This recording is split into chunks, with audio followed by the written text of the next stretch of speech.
ചൂട് കാലത്തും ദണ്ട ഇതേപോലെ വെണ്ടയ്ക്കൊക്കെ പിടിച്ച് നിൽക്കണം എന്നുണ്ടെങ്കിൽ ഞാൻ ഈ പറഞ്ഞ ടിപ്സുകളൊക്കെ ഒന്ന് ഫോളോ ചെയ്യാന്നുണ്ടെങ്കിൽ നിങ്ങൾക്ക് എല്ലാവർക്കും ബിഗിനേഴ്സിനൊക്കെ നമ്മൾ ഇതേപോലെ അടിപൊളിയായിട്ട് നമുക്ക് വെണ്ടയ്ക്ക കൃഷിയൊക്കെ ചെയ്യാനായിട്ട് സാധിക്കും. അപ്പം നമുക്ക് എന്തോന്ന് നോക്കാം, നമുക്ക് വീഡിയോയിലോട്ട് പോകാം. ഇത് വലിയ വെണ്ടയാണ്, കൊമ്പൻ വെണ്ട. അടിപൊളി. കൊമ്പനല്ല, വാളിന്റെ അത്രയുണ്ട്. അതെ, വാള് പോലെ അങ്ങ് വരുന്നില്ലേ, എല്ലാത്തിലും അതേപോലെ തന്നെ നിൽക്കുന്നത്. നല്ല രസമാണ് കാണാനല്ലേ. ഇവിടെ കുറേ ഞാൻ നട്ടിട്ടുണ്ട്, എല്ലാത്തിനും ഇഷ്ടം പോലെ കായാ വരുന്നത്. ഡയറക്റ്റ് സൺലൈറ്റ് അടിക്കുന്നോണ്ടായിരിക്കും ഇലയ്ക്കൊക്കെ ഒരു മഞ്ഞളിപ്പ് വന്നിട്ടുണ്ട്. എങ്കിലും കായ്ക്ക് ഒരു കുഴപ്പമില്ല, ഇഷ്ടം പോലെയാണ് കാ പിടിച്ചേക്കുന്നത്. Daily cut ചെയ്യാനായിട്ടുണ്ട്. ഒരെണ്ണം മതിയില്ലേ അവന്? ആണ്ടേ, ഓഹോ, മെഴുക്കുരട്ടിയൊക്കെ ഉണ്ടാക്കാൻ ഒരെണ്ണം മതിയെന്ന് തോന്നുന്നു. എല്ലാത്തിലും പിടിച്ചിപ്പുണ്ട്. ഇപ്പം ഗ്രീൻ വെണ്ടയുണ്ട്, ഇവിടെ സൽക്കീർത്തി വെണ്ടയുണ്ട്, കൊമ്പൻ വെണ്ടയുണ്ട്, റെഡ് വെണ്ട അപ്പുറത്ത് നിൽപ്പുണ്ട്. എല്ലാത്തിലും ഇങ്ങനെ പിടിച്ചു വരുന്നുണ്ട്. അപ്പം ഇങ്ങനെ അങ്ങോട്ട് കാ പിടിക്കാനായിട്ട് ഞാൻ ചെയ്യുന്ന ഒരു സൂത്രമുണ്ട്. അപ്പോൾ നമ്മൾ കൊമ്പൻ വെണ്ട കണ്ടു കഴിഞ്ഞു. ഇനി അടുത്തതെന്ന് വെച്ചാൽ നമ്മുടെ അർക്ക അനാമികയാണ്. അപ്പം അർക്ക അനാമിക നമ്മുടെ കടയിലൊക്കെ കിട്ടുന്നതായ ഗ്രീൻ വെണ്ട, പച്ച കളർ വെണ്ട നമുക്ക് കിട്ടുമല്ലോ, അതാണ് ഈ നിൽക്കുന്നത്. എന്തോരമാണ് നിൽക്കുന്നത് നോക്കിക്കേ. ഒരു ചുവട്ടിൽ തന്നെയാണ് ഇത് നിൽക്കുന്നത്. അപ്പോൾ ഇഷ്ടംപോലാണ് പിടിക്കുന്നത്. ഇതിൻ്റെ ടിപ്സുകളൊക്കെയാണ് നമ്മൾ പറഞ്ഞുതരാൻ പോകുന്നത്. അപ്പം നമുക്ക് തുടങ്ങാൻ എന്തൊക്കെയാണെന്നല്ലേ. അപ്പോൾ ഒന്നാമത്തെ ടിപ്സ് എന്ന് പറഞ്ഞാൽ നമ്മൾ നല്ല വിത്തുകൾ തിരഞ്ഞെടുക്കുക എന്നുള്ളതാണ്. അപ്പം നിങ്ങൾക്കറിയാമല്ലോ, നല്ല വിത്തുകൾ നമ്മുടെ കൈവശം തന്നെ ഉണ്ട്. അപ്പം നിങ്ങൾക്ക് വെബ്സൈറ്റിൽ നിന്ന് വാങ്ങിക്കാവുന്നേ ഉള്ളൂ. പലതരത്തിലുള്ളതായ വെണ്ടയ്ക്കകളൊക്കെ ഉണ്ട് കേട്ടോ. എന്ന് വെച്ചാൽ റെഡ് വെണ്ടയുണ്ട്, ഗ്രീൻ വെണ്ടയുണ്ട്, കൊമ്പൻ വെണ്ടയുണ്ട്, പിന്നെ ഈ അർക്ക അനാമികയുണ്ട്, പിന്നെ P5 എന്ന് പറയുന്നതൊക്കെ കുറേ വെണ്ടകൾ വരുന്നുണ്ട്. അപ്പോൾ ഏതെങ്കിലുമൊക്കെ ഇങ്ങനെ വാങ്ങിച്ച് നട്ടാൽ നമുക്ക് ചൂട് കാലത്തും, എന്ന് വെച്ചാൽ ഇപ്പം സീസണൊന്നും നോക്കേണ്ട കാര്യമില്ല, എല്ലാ സീസണിലും നമുക്ക് എല്ലാം നട്ടുപിടിപ്പിച്ചെടുക്കാനായിട്ട് സാധിക്കും. കുറച്ച് ക്ഷമയും ഈ കൃഷിയോട് കുറച്ച് താല്പര്യം ഉണ്ടെന്നുണ്ടെങ്കിൽ നമുക്കെല്ലാം ചെയ്യാനായിട്ട് സാധിക്കും. അപ്പോൾ എല്ലാ വെണ്ടയിലും കണ്ട ഇതേപോലെ വെണ്ടയ്ക്ക് ഇഷ്ടംപോലെ പിടിച്ച് നിൽക്കുന്നത് കണ്ടോ. ഇതൊക്കെ ഇച്ചിരി മൂത്ത് പോയി, അതുകൊണ്ട് വിളവെടുക്കാൻ നിർത്തിയിരിക്കുകയാണ്. വിത്തിന് നിൽക്കട്ടെ എന്ന് എഴുതിയിട്ട് നിർത്തിയിരിക്കുക.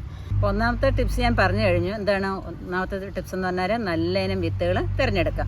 അപ്പോൾ രണ്ടാമത്തേന്ന് വെച്ചാൽ അത് പാകി കിളിപ്പിക്കുക എന്നുള്ളത്. അപ്പം നമ്മുടെ വെബ്സൈറ്റിൽ നിന്ന് കിട്ടുന്നതായി വെണ്ടയും പയറും ഒന്നും നിങ്ങൾ വെള്ളത്തിൽ ഇട്ട് കുതിർത്ത് നടേണ്ട കാര്യമൊന്നുമില്ല. ഡയറക്റ്റ് മണ്ണിൽ നട്ടാൽ മതി. ഞാനിതെല്ലാം ഡയറക്റ്റ് ആ മണ്ണിൽ നട്ടിരിക്കുന്നതാണ്. അപ്പോൾ നല്ലതുപോലെ കിളിച്ച് വരികയും ചെയ്യുന്നുണ്ട്. അപ്പോൾ അങ്ങനെ അങ്ങ് നട്ടാൽ മതി. പക്ഷെ നമ്മൾ മണ്ണ് ഒരുക്കുമ്പോൾ അത് നല്ല വൃത്തിയായിട്ട് കിളച്ചൊരുക്കി അതിൻ്റെ നല്ലതുപോലെ വേരൊക്കെ ഓടത്തക്ക രീതിയിലുള്ള മണ്ണിൽ വേണം നമ്മളിത് പാകി വെക്കാനായിട്ട്.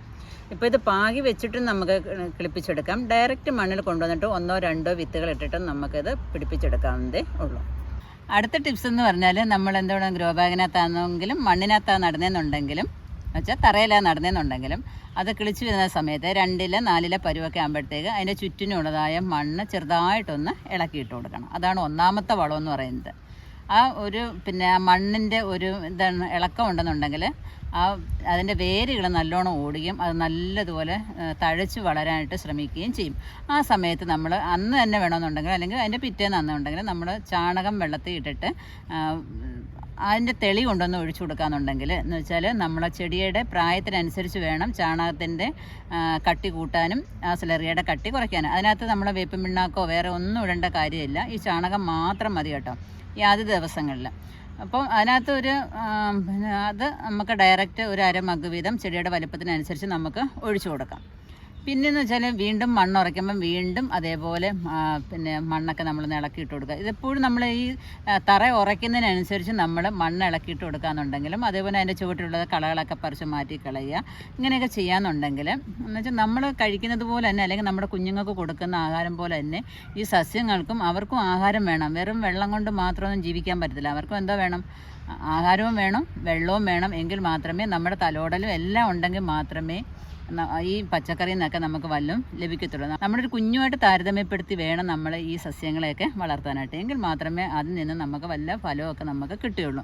ഇപ്പോൾ 2 കുഞ്ഞുങ്ങളുണ്ട്, ഒരു കൊച്ചിനും വല്ലതും കൊടുക്കും, ഒന്നിനൊന്നും കൊടുക്കത്തില്ല. എങ്ങനെ ഇരിക്കും? 2 കൊച്ചുങ്ങൾക്കും ഒന്നിന് സ്നേഹം കിട്ടി, ഒന്നിന് സ്നേഹം കിട്ടില്ല. അപ്പം ആ സ്നേഹം കിട്ടുന്ന കുഞ്ഞിനും സ്നേഹം കിട്ടാത്ത കുഞ്ഞിനും തമ്മിലുള്ള വ്യത്യാസം പോലെയാണ് ഈ ചെടികളും തമ്മിൽ കാണിക്കുന്നത്. അപ്പം തീർച്ചയായിട്ടും നിങ്ങൾ എല്ലാ ചെടികളെയും ആഹാരവും വെള്ളവും സ്നേഹവും ലാളനയും ഒക്കെ കൊടുത്ത് വളർത്താനായിട്ട് ശ്രമിക്കുക. വെണ്ടയ്ക്ക ദത്തെടുത്താന്ന് കരുതിയാൽ കൂടുതൽ സ്നേഹം കൊടുക്കണ്ട, ഈ നിൽക്കുന്നവരുടെയൊക്കെ നിൽക്കും. ഇതേപോലെ ഒന്ന് പിടിച്ചു നിൽക്കാൻ എത്ര പേര് ആഗ്രഹിക്കുന്ന അറിയാമോ? എവിടെ കിട്ടുന്നുണ്ട് ഇതേപോലെ? എന്ത് സന്തോഷാണ് ഉമ്മ എന്റെ വെണ്ടയ്ക്ക്. കൂടുതൽ സ്നേഹമൊന്നും വേണ്ട, ഞാൻ സ്നേഹിക്കും. പിന്നെ അടുത്തെന്ന് പറഞ്ഞാലുണ്ടല്ലോ, കുറച്ചുകൂടെ ഒക്കെ വളരുമ്പോഴത്തേക്ക് അതിനകത്ത് ചാണകം കലക്കിയതിനകത്ത് 1 സ്പൂൺ സ്യൂഡോമോണസും കൂടെ ആ ചാണക വെള്ളത്തിനകത്ത് കലക്കിയിട്ട് നമ്മുടെ ചെടികളുടെ എല്ലാ ചെടികൾക്കും അങ്ങനെ കൊടുക്കാം. 1 സ്പൂൺ സ്യൂഡോമോണസ്. അപ്പം ചെടികൾ കൂടുതലുണ്ടെന്നുണ്ടെങ്കിൽ 2 സ്പൂൺ ഇട്ട് കൊടുക്കാം. അപ്പം അതിനനുസരിച്ച് നമ്മൾ വെള്ളത്തിൻ്റെ അളവ് കൂട്ടണം, ഡൈല്യൂട്ട് ചെയ്തുകൊണ്ടേയിരിക്കണം. എന്നിട്ട് നമുക്ക് ചെടിക്ക് ഇങ്ങനെ ഒഴിച്ചു കൊടുക്കാമെന്നുണ്ടെങ്കിൽ നമുക്ക് നല്ലതുപോലെ വെണ്ടക്കായ എന്നെങ്കിലും പയറാണെന്നുണ്ടെങ്കിലും ഏത് പച്ചക്കറികളാണെന്നുണ്ടെങ്കിലും നമുക്ക് വിളവെടുക്കാനായിട്ട് സാധിക്കും. പിന്നെയെന്ന് വെച്ചാൽ നമ്മളെ കീടശല്യമൊക്കെ ഉണ്ടെങ്കിൽ ബിവേറിയൊക്കെ നമ്മൾ സ്പ്രേ ചെയ്ത് കൊടുക്കണം. ആഴ്ചയിൽ 1 പ്രാവശ്യമെങ്കിലും ബിവേറിയ സ്പ്രേ ചെയ്ത് കൊടുക്കുക.